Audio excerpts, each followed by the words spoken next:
Queria dizer o seguinte, a gente está no dia 25, né? E algumas pessoas dizem, não, mas não é o dia que Jesus nasceu lá para abril, mas não importa. Não importa também que não é toda mãe que aniversaria no segundo domingo de maio. Nem todo pai no segundo domingo de agosto a gente comemora o dia dos pais, o dia das mães, porque são pessoas importantes para nós. Então, da mesma forma, é importante que a gente tenha esse momento de a gente parar, e é bom até para a sociedade. É uma época até que os corações estão mais acessíveis a Deus. E nós estamos aqui comemorando a vinda de Jesus e essa chegada dele para nós. Não tem nada melhor do que isso. Eu vejo muitas pessoas, ultimamente, eu vejo muitos filmes, muitas pessoas comemorando o Natal sem Cristo. O filme tem Papai Noel, tem amigos, tem festa, mas não tem Jesus. Né? Só que o que acontece? Esse final, colocar essa festa no final do ano é muito bom, porque dá a gente a noção de que um ciclo terminou e outro começa. Né? E é bom a gente começar pensando no começo real de todas as coisas. Quando Deus começou a enviar a vida para nós. E essa vida é Jesus. Então, se a gente não pensa nisso, se a gente não trata isso, o que acontece? A gente tem a quebra desse ciclo de renovação. A gente quebra e ficam só as tradições vazias. E é isso que se transformou a vida de muitas pessoas. Não é nem que se transformou o dia, mas a própria... Olha, vamos prestar atenção na palavra, não dar atenção a outra coisa. Né? Então, se eu não deixar dentro dessa festa, não vai ter sentido. Por isso que a gente vai trazer essa chegada de Jesus. Hoje é dia de pensar nessa chegada de Jesus. Porque é o momento mais importante da nossa vida. E eu quero... Hoje o Senhor me acordou com essas 3 coincidências entre a chegada de Jesus na terra e a saída dele. Entre o começo e o fim da missão dele. E achei fantástico. E para mim falou muito ao meu coração. Eu coloquei uma parte lá no blog. E aqui que está no meu coração, que o Senhor faça fluir. Porque às vezes a gente tem tanta coisa no coração e não consegue transmitir, né?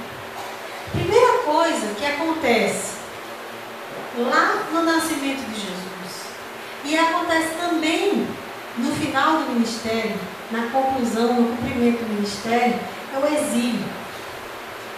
Você vai me dizer exílio? Sim, exílio. Estar num lugar que não é seu, não haver lugar para você, isolamento. Exílio. Exílio é isso. É você estar apartado, você não pertencer. E isso é uma coisa que aconteceu com Jesus.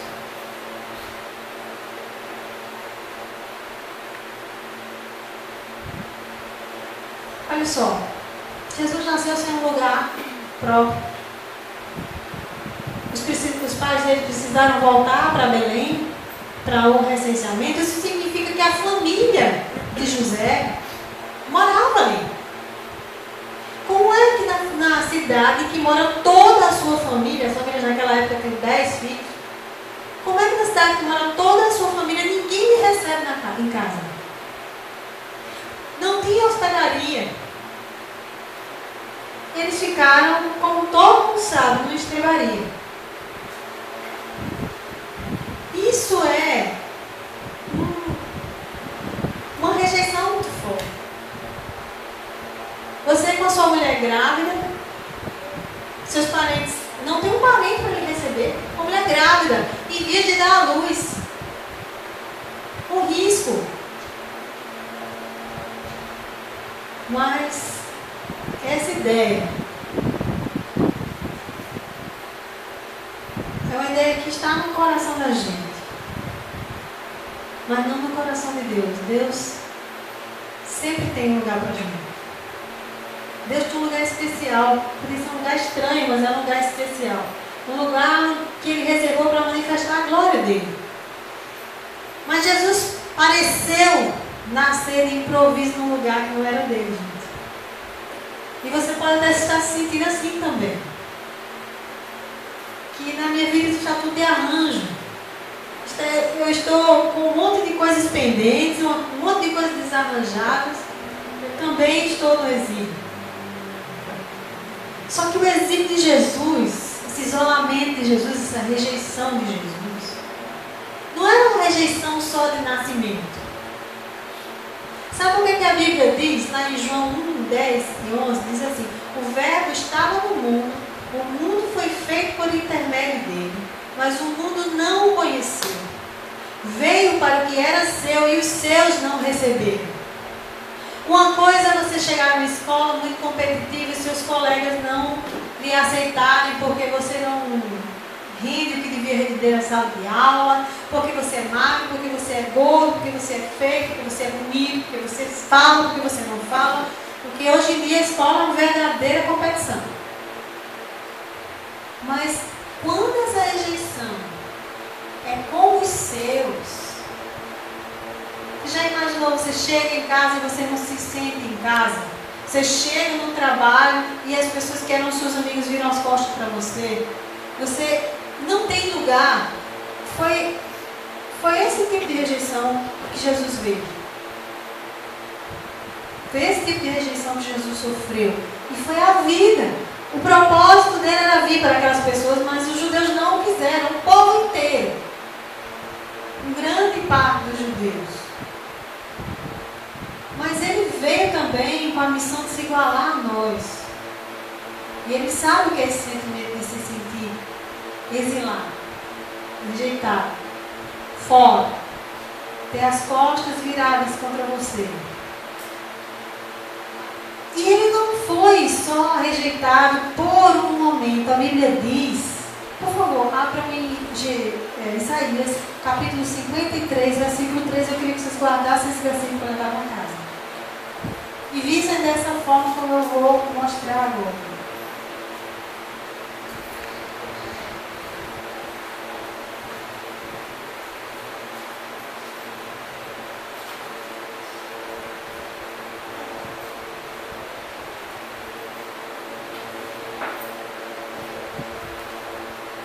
Amém?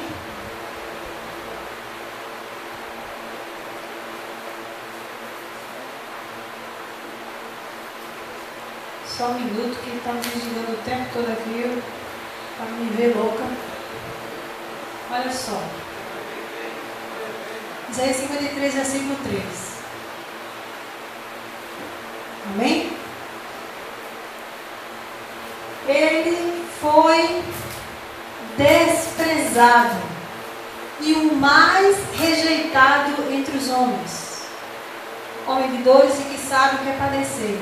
E como um de quem os homens escondem o rosto, era desprezado e dele não fizemos caso. Jesus não foi apenas desprezado, ele foi o mais desprezado. Ele não foi apenas aquele que não tinha um lugar, ele foi aquele que mais sentiu o peso de não pertencer. Ele foi aquele que viu o maior afastamento e o maior abandono e o maior desprezo, e vocês vão ver até que ponto chegou isso e por que isso aconteceu. E você vai ver que isso foi uma coisa boa no final das contas. Queridos, por que Jesus viria com esse propósito já de ser rejeitado? Deus tinha algo nisso, e é difícil compreender às vezes, quando a gente está passando, principalmente quando a gente está passando por uma situação difícil. Como é que uma coisa tão ruim, uma coisa tão dolorosa, pode ser transformada em bênção? A gente só vê até o horizonte, né? Como é que isso tudo pode ser transformado em bênção, meu Pai? Disso pode vir uma coisa ruim?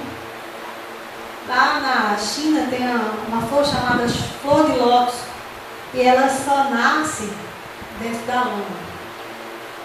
Quando as folhas estão podres, quando tudo tem mau cheiro, nasce uma flor belíssima. É Deus falando para a gente que Ele pode fazer florescer dentro de qualquer situação. Só que o que nos faz suportar uma situação difícil? O que faz a gente aguentar determinadas situações? O que faz a gente suportar é o que vem depois. Se você fosse dormir à noite, achando que não ia haver amanhã, que não ia haver mais sol, provavelmente você não conseguisse dormir. Mas você sabe que vai ser renovado. Por que nós suportamos sentar e estudar uma matéria difícil? Porque nós temos um alvo além.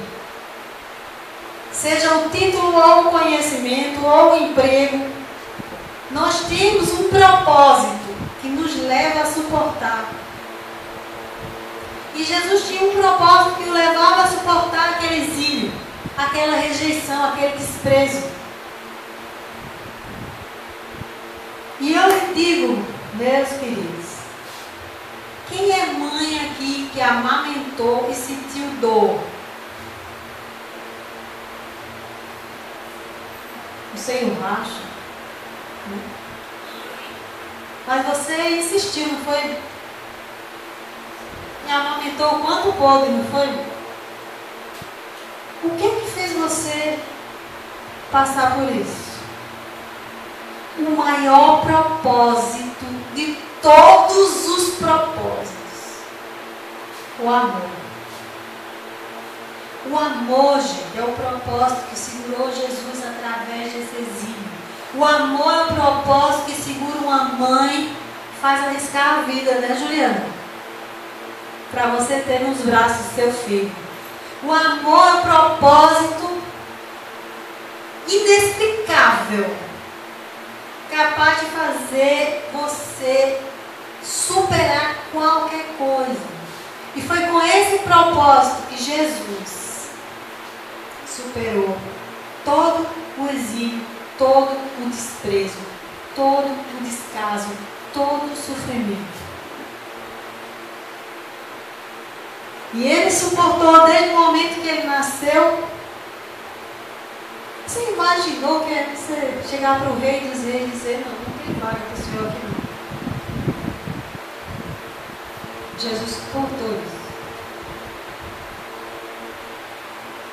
Você já imaginou a cidade toda que dizia esperar o Messias e o Messias dizia assim: sou eu. Mas você não quer para o Messias. Você já imaginou que é vir e me prender e perguntar quem é você e você dizer sou eu e cair uma guarda de soldados todinha diante de você, porque você é o Messias, mas eles não queriam que fosse. Jesus suportou isso. E a única coisa que pode fazer uma pessoa suportar tudo é o amor. Não é força. Não é força humana, não é intelecto, não é controle emocional, não é capacidade intelectual, não é força física, nada disso resiste tanto quanto o amor. A Bíblia diz que todas as coisas vão desaparecer: profecia, conhecimento, sabedoria. E no fim só vai restar uma. O que é? O amor. Ninguém que ama é fraco. Ninguém. Jesus suportou o exílio pelo seu propósito de revelar o amor de Deus a nós.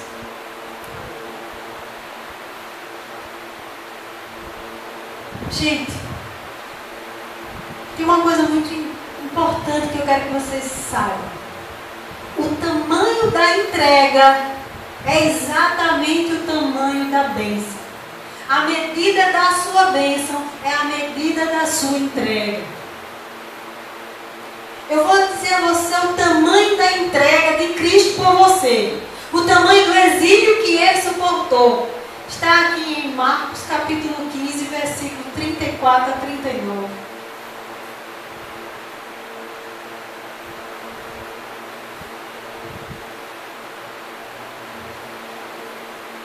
Marcos capítulo 15, versículo 34 a 39. Talvez você não tenha marcado isso na sua Bíblia. É um bom momento de você marcar. Aí está gravado o tamanho da entrega. A hora nona, clamou Jesus em alta voz. Atenção, gente, não houve outro momento em que Jesus aumentasse a voz na cruz. Ele sofreu tudo calado. Nesse momento ele aumentou a voz e disse: Eloi, Eloi, lama sabachthani, que quer dizer: Deus meu, por que me desamparaste? Você sabe por que ele disse isso? Porque Deus o desamparou mesmo. Porque Deus virou as costas para ele mesmo. Porque ele se tornou maldito.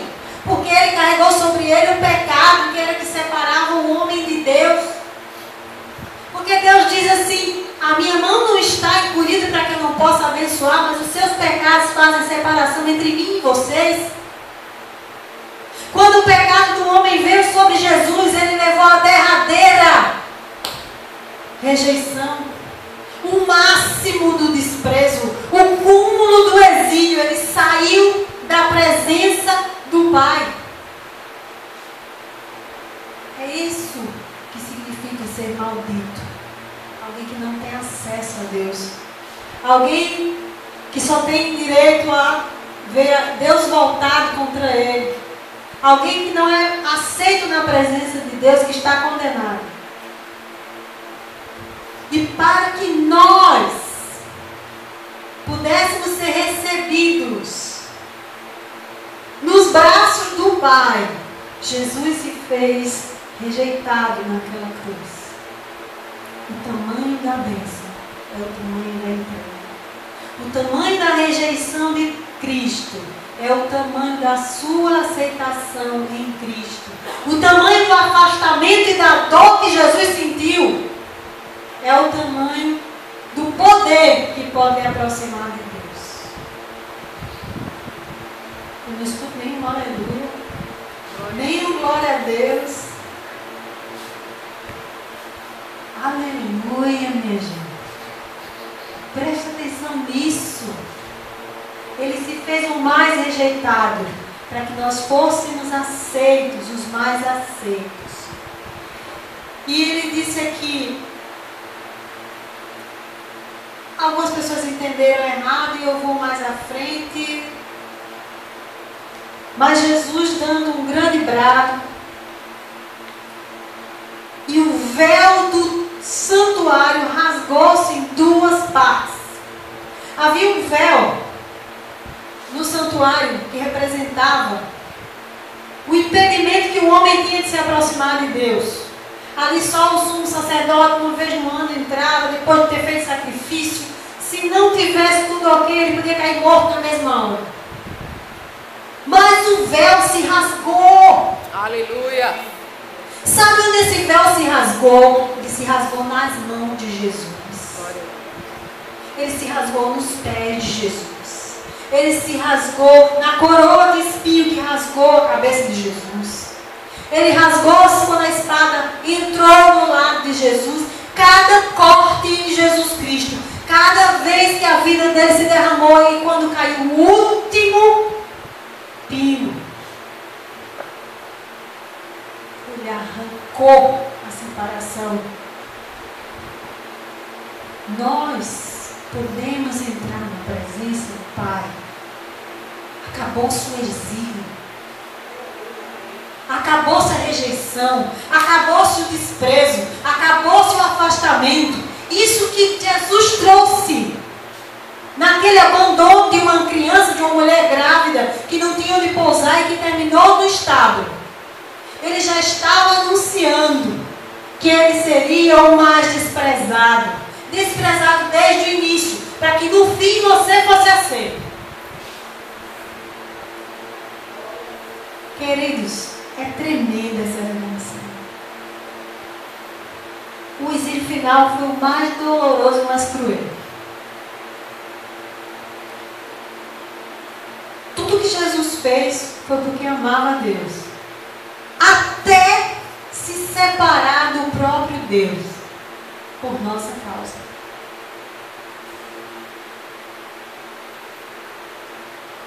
Aleluia. Ele cumpriu a sua jornada de exílio para nos entregar a presença de Deus. Jesus se fez exilado para nos trazer do nosso exílio eterno. Porque a Bíblia diz que todos pecaram e carecem da glória de Deus. Todos pecaram e carecem da glória de Deus. Estávamos exilados de Deus, mas Jesus se fez exilado no nosso lugar. Para que nós fôssemos filhos no lugar dele.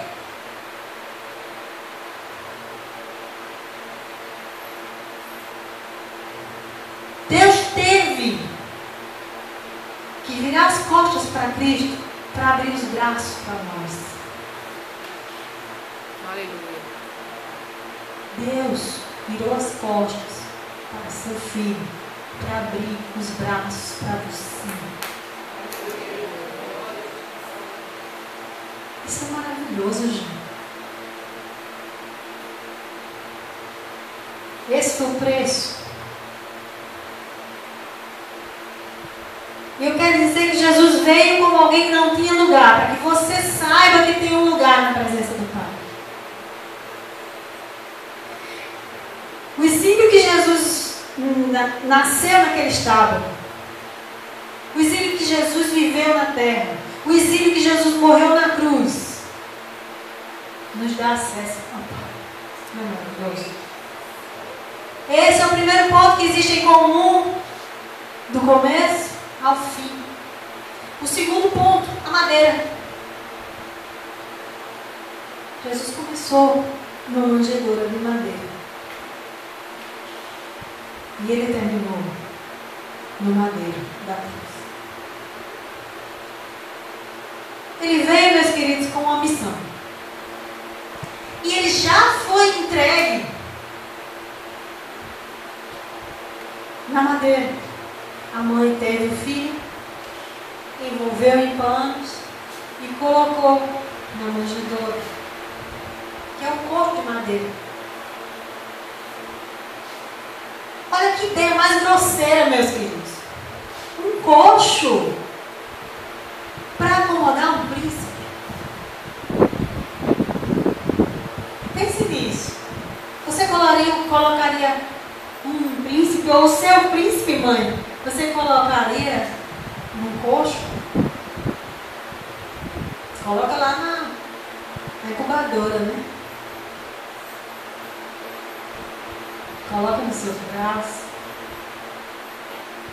Mas Deus deixou que o filho dele fosse para a manjedoura.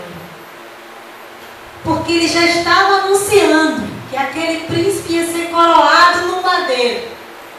E que aquela coroa do madeiro ia fazer dele o príncipe da paz, o Pai da eternidade, maravilhoso, conselheiro, Deus forte.